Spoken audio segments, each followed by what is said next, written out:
안녕하세요. 오늘도 우리 경제와 밀접하게 연결된 글로벌 이슈를 들고 찾아왔습니다. 여러분, 혹시 지구 반대편 페루라는 나라에서 지금 어떤 일이 벌어지고 있는지 들어보셨나요? 최근 뉴스에서는 페루의 임시 대통령이었던 호세 에리가 취임한 지 불과 몇 달 만에 해임되었다는 소식이 전해졌습니다. 놀라운 건 이게 끝이 아닙니다.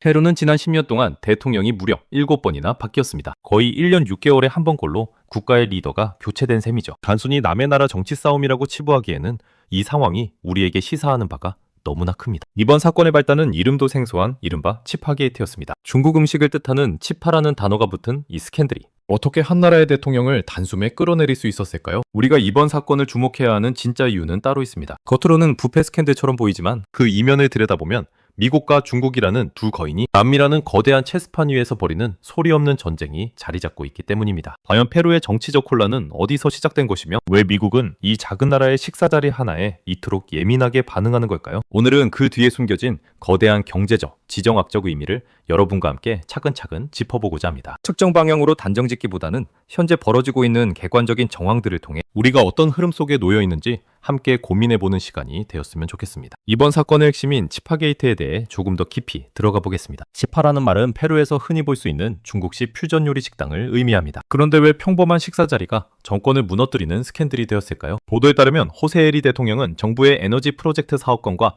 깊이 연관된 중국인 사업가와 비공식적인 만남을 가졌다고 합니다. 공식적인 기록에 남지 않은 이 만남이 영상으로 공개되면서 국민들은 큰 충격을 받았습니다. 국가의 중요한 의사결정을 내리는 자리에 있는 인물이 특정 국가의 자본과 밀접하게 닿아있다는 의심을 사기에 충분했기 때문입니다. 페루 사회는 오랫동안 정치권의 부패 문제로 큰 갈등을 겪어왔습니다. 그렇기에 이번 사건은 단순히 개인의 부주의를 넘어 정권의 투명성 자체를 흔드는 결정타가 되었습니다. 두 번째로 우리가 정말 주목해야 할 지점은 바로 창카이 항구입니다. 아마 경제와 공급망에 관심 있는 분들이라면 한 번쯤 들어보셨을 이름일 텐데요. 중국의 국영 해운사인 코스코가 막대한 자본을 들여 페루 리마 북쪽에 짓고 있는 이 항구는 남미의 지도를 바꿀 수 있는 거대한 프로젝트입니다. 이 항구가 완공되면 남미에서 중국으로 가는 물류 시간이 획기적으로 단축됩니다. 중국 입장에서는 남미의 풍부한 자원을 빨아들이는 거대한 빨대를 꽂는 셈이고, 미국 입장에서는 자신의 앞마당인 남미에 중국의 영향력이 깊숙이 침투하는 것을 지켜봐야 하는 상황입니다. 최근 미국은 이 항구에 대해 아주 이례적인 만큼 강한 어조로 경고를 보내왔습니다. 중국 자본이 들어오는 것이 결국 페루의 주권을 해칠 수 있다는 논리였죠. 이런 상황에서 중국 자본과 연루된 대통령의 스캔들이 터졌다는 것은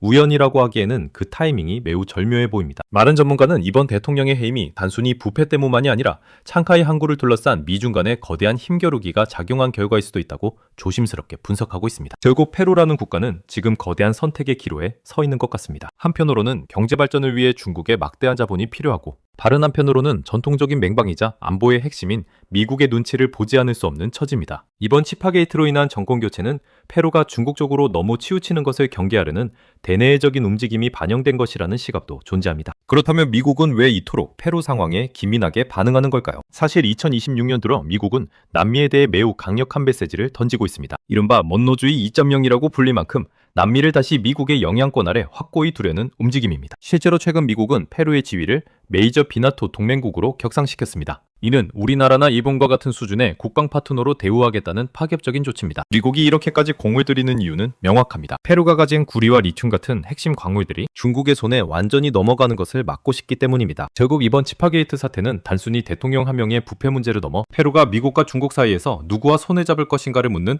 거대한 시험대와 같습니다. 미국은 창카이 항구를 통해 들어오는 물건에 엄청난 관세를 매기겠다고 경고하며 페루를 압박하고 있고, 이번에 정권이 교체되면서 새로 들어설 리더들은 창카이 항구에 대한 국가의 통제권을 강화하라는 강력한 주문을 받게 될 것으로 보입니다. 결국 페루의 운명은 다가오는 4월 12일 대선에서 결정될 것 같습니다. 현재 유력한 후보들은 대부분 안보와 경제의 균형을 강조하고 있지만 그들이 선택할 길은 결코 쉽지 않아 보입니다. 중국의 막대한 자본을 외면하자니 경제 성장이 아쉽고, 미국의 안보 요구를 무시하자니 국가의 존립이 걱정되는 상황이기 때문입니다. 우리는 이번 사건을 통해 세계 경제가 단순히 숫자로만 움직이는 것이 아니라 거대한 정치적 힘겨루기에 의해 재편되고 있다는 사실을 다시 한번 깨닫게 됩니다. 페루의 혼란은 어쩌면 자원을 가진 나라들이 겪어야 하는 피할 수 없는 진통일지도 모릅니다. 여러분은 어떻게 생각하시나요? 페루는 과연 미국의 앞마당으로 남게 될까요? 아니면 중국의 남미 거점이 될까요? 10년에 7명의 대통령이 바뀌는 이 혹독한 시력 끝에 페루 국민들이 어떤 선택을 내릴지, 그리고 그 선택이 우리 공급망과 경제에는 어떤 나비 효과를 불러올지 함께